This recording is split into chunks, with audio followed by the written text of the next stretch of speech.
Halo, assalamualaikum, selamat pagi teman-teman. Kita lanjut.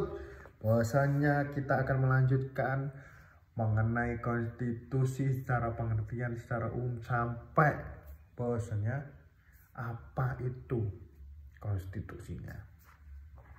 Kemarin saya menjelaskan secara umum sudah, menjelaskan secara hubungan dan secara teori.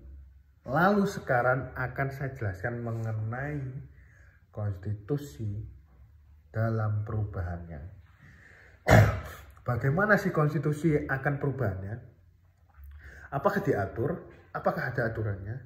Pasti itu, karena negara kita ada aturan atau rule of law.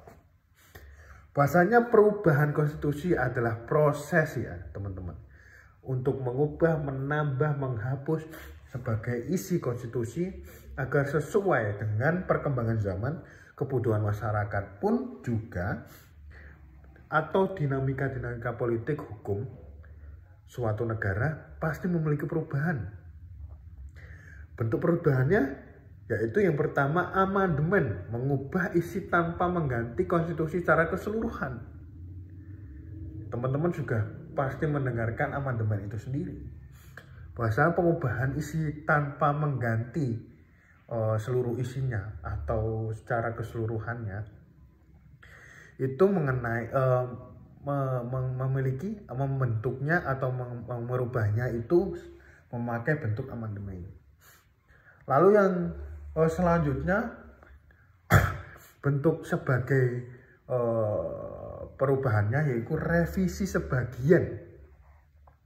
Banyak teman-teman juga pasti mendengarkan untuk merevisi sebagian, hanya bentuknya itu direvisi, hanya merubah pasal tertentu. Contoh undang-undang yang tidak memiliki tujuan pengertiannya dan seluruh isinya itu tidak berkeadilan oleh masyarakat, itu harus diubah. Namun pasal-pasalnya yang bermasalah, pasal-pasalnya yang keseluruhan bermasalah. Lalu bagaimana cara perubahannya? Yaitu memiliki bentuk perubahannya dengan revisi sebagian, atau hanya mengubah pasal yang tertentu. Lalu yang ketiga, bentuknya mengenai pengertian secara atau pengertiannya secara total. Yaitu bahasanya yang pertama, cara penghapusan konstitusi yaitu menghapus konstitusi lama dan menggantinya dengan yang baru.